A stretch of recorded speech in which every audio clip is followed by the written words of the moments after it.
तो राम मंदिर दान विवाद को लेकर शंकराचार्य स्वामी अविमुक्तेश्वर सरस्वती ने जो है केंद्र और उत्तर प्रदेश सरकार पर तीखा हमला बोल दिया है। बदायूं पहुंचे शंकराचार्य ने कहा कि राम मंदिर दान में कथित गड़बड़ी के मामले में केवल छोटे कर्मचारियों पर एफआईआर दर्ज कर बड़े जिम्मेदार लोगों को बचाने की कोशिश की गई है। उन्होंने आरोप लगाया कि जिन अधिकारियों और ट्रस्ट पदाधिकारियों पर जवाबदेही बनती है उनके खिलाफ कोई कार्रवाई नहीं की गई है। इसके साथ ही ट्रस्ट के गठन, सरकार की कार्यशैली और प्रधानमंत्री नरेंद्र मोदी के रोजगार संबंधित वादों पर भी उन्होंने सवाल उठा दिए। शुक्रवार को आपको बता दें, बदायूं पहुंचे शंकराचार्य स्वामी अविमुक्तेश्वर सरस्वती ने मीडिया से बातचीत के दौरान कहा कि राम मंदिर दान में से जुड़े कथित घोटाले के जो है छोटे कर्मचारियों के खिलाफ एफआईआर दर्ज कर उन्हें बलि का बकरा बनाया जा रहा है। उनके मुताबिक जिन लोगों पर वास्तविक जिम्मेदारी थी उन्हें कार्रवाई से बचा लिया गया। उन्होंने कहा कि छोटे कर्मचारियों के खिलाफ मुकदमा दर्ज होना पीड़ादायक है क्योंकि निर्णय लेने वाले लोग कोई और हैं।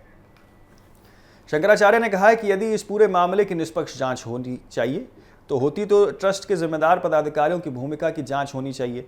उन्होंने ट्रस्ट के कोषाध्यक्ष गोविंद गिरी, ट्रस्ट सदस्य अनिल मिश्र और इसी के साथ महासचिव चंपत राय का नाम लेते हुए इन पदों पर बैठे लोगों की जवाबदेही तय करनी चाहिए, ऐसी बात उन्होंने कही है।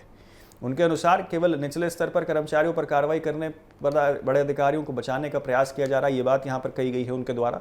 उन्होंने आरोप लगाया कि प्रभावशाली लोगों को बचाने के लिए जो है छोटे कर्मचारियों को बलि का बकरा बना दिया जाता है। शंकराचार्य ने कहा है कि यदि किसी भी संस्था में आर्थिक अनियमितताएं होती हैं तो जिम्मेदारी केवल कर्मचारियों की नहीं बल्कि निर्णय लेने वाले अधिकारियों और शीर्ष प्रबंधन की भी होती है। ऐसे में निष्पक्ष जांच का दायरा सभी जिम्मेदार लोगों तक पहुंचना चाहिए। राम मंदिर ट्रस्ट के गठन को लेकर भी आपको बता दें, शंकराचार्य ने अपनी पुरानी आपत्ति दोहराई है। उन्होंने कहा कि जब ट्रस्ट बनाया जा रहा था तभी उन्होंने जो है सुझाव दिया था कि अयोध्या मामले में वर्षों तक कानूनी लड़ाई लड़ने वाले पक्षकारों और प्रमुख संतों को ट्रस्ट में शामिल किया जाना चाहिए था। उनका कहना था कि यदि ऐसा किया जाता है तो ट्रस्ट अधिक संतुलित और पारदर्शी बन सकता है। उन्होंने आरोप लगाया कि सरकार ने इस सुझाव को स्वीकार नहीं किया और अपने पसंदीदा लोगों को ट्रस्ट में स्थान दे दिया। शंकराचार्य के मुताबिक उस समय ये आशंका पैदा हो रही थी कि ट्रस्ट के करीब या अपने करीबी लोगों को जो है वो बैठाकर मामले में या मनमानी तरीके से जो है फैसले लेने की तैयारी की जा रही है। उन्होंने कहा कि जो विवाद सामने आ रहे हैं वो उसे व्यवस्था का परिणाम है। शंकराचार्य ने सरकार पर संत समाज की छवि की राजनीतिक इस्तेमाल करने का भी आरोप लगाया है।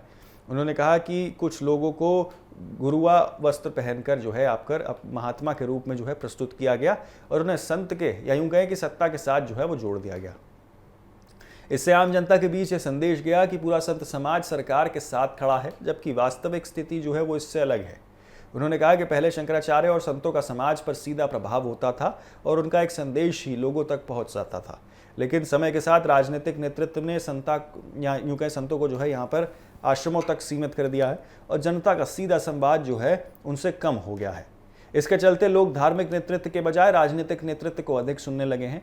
शंकराचार्य ने कहा है कि यदि राजनीतिक नेतृत्व जनता की भावनाओं के अनुरूप काम करता है तो उन्हें कोई आपत्ति नहीं होती है, लेकिन अब उन्हें महसूस हो रहा है कि कई फैसले जो है वो जनता की धार्मिक और सामाजिक भावनाओं के विपरीत किए जा रहे हैं।